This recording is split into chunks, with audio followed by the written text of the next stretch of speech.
COVID-19 pandemic impacted very many businesses harshly, and we've seen across the globe many losing out and governments coming up in hand to help many business owners resuscitate their businesses. It hasn't been any different with our country as well. Indeed, Uganda has picked the cue from that, and today we're seeing collaboration between government and the banking sector to try and see how businesses can get a booster investment into their operations.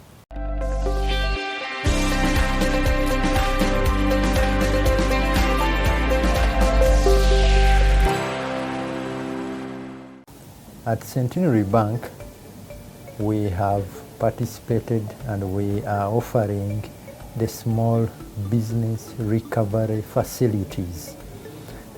These are amounts that are ranging between 10 million to 100 million, and for the period up to 4 years, but with a grace period of 1 year. Then, of course, those that are qualifying to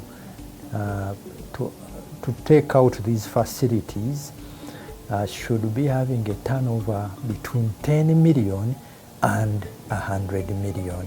They should be employing people between 5 to 49. They should be those businesses that have been distressed by COVID-19. But however, they should have also been in place before the lockdown came in place. These are businesses that were available, that were existent before the lockdowns and have thus been affected by the lockdown and the resultant economic slowdown. So those are the businesses that we are targeting to resuscitate, to get into the recovery mode. The role is one, we are a participating bank, and the other, we identify those customers that are meriting, like I mentioned, those that are employing 5 to 49, and of course the other turnover of 10 to 100 million, and able to pay. Because again, this money is picked once. It's not, you don't get any top up, and it is for a limited period. It's up to end of this year. You will not pick it anymore. And of course, the pricing is so exclusive. The pricing of 10% is rock bottom. You will not get it anywhere. So that is our role. We certainly have many customers who used to borrow, who had capital that was small. These are small businesses. They had capital of about 500,000, 1 million, 2 million. We have quite a number of customers in the markets. We have farmers. We have those that are running roadside shops, and they had that small capital. If you lock them up, even if it is 1 week, they will start eating up their capital because they are living off this capital. Say a capital of 300,000 can, of somebody doing a small shop or a small roadside shop can earn this person an average of say 20,000 per day. But if you lock up this person, rest assured that they will eat up the entire capital in less than a month. But we had persistent lockdowns for about 2 years. So these people have eaten up their working capital. They're actually in more debt than even working capital. To be able to support their recovery, we know them. Then we identify them, appraise them, and enable them to access this fund. So that is our role. Like I mentioned, one, they are small businesses, not big businesses, and we shall not sneak in the big businesses. These are small businesses, call them micro enterprises, micro and small and a few medium enterprises. Again, to simplify it, this could be roadside shops, retailers, small bars, small saloons, then of course those who are having small boutiques, they're able to do this turnover of 100 million within a year. a max of 100 million within a year. And they're the majority of businesses in this country. So if you put aside a fund to support them, then you're doing justice for the business community and for the job creators in this country. Like I said, they are small. They are doing a turnover of 10 million to 100 million, employing between 5 to 49 persons in their businesses, and they are taking out facilities between 10 million to 100 million. And we have them because we are the largest microfinance bank.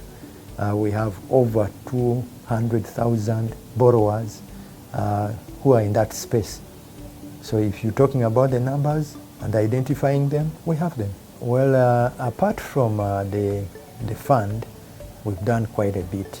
We've been able to waive penalty on all the accrued penalties on penalty interest, the delays in repayments. All that penalties have been waived 100%. Then for the early redemption fees, say you come in, we've opened the economy and you want to pay up your facility. Again, early redemption fees have been waived 100%.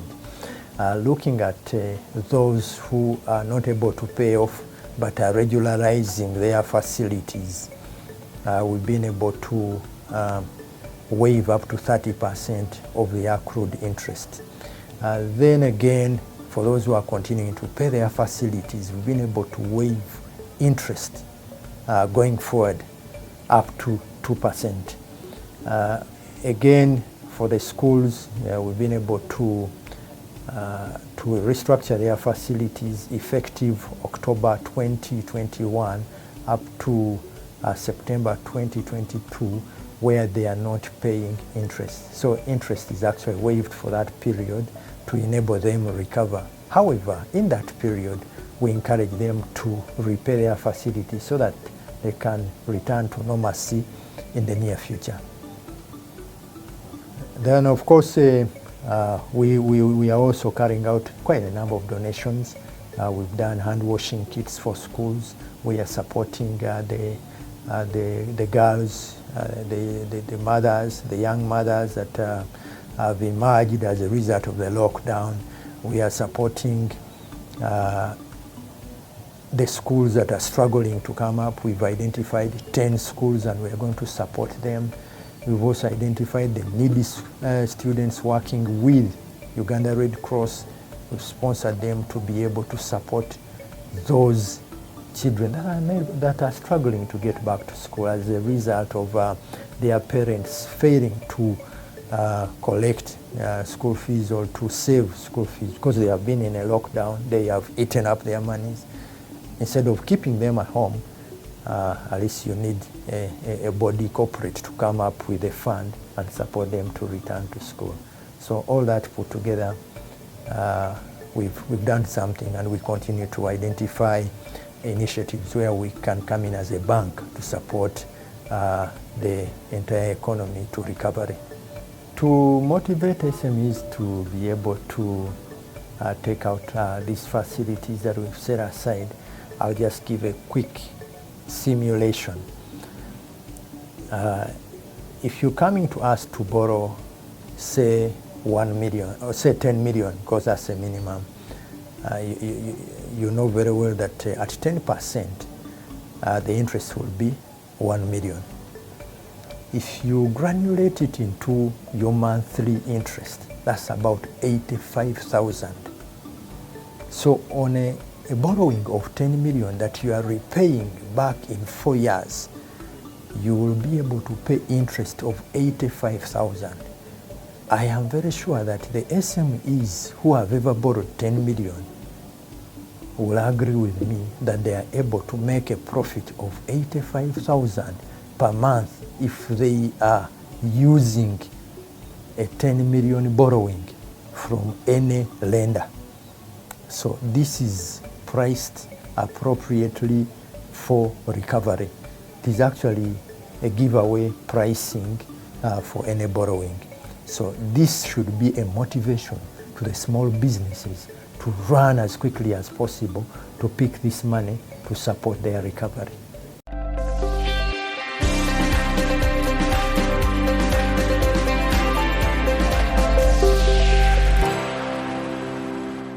We now take a very short break. Money and Markets continues.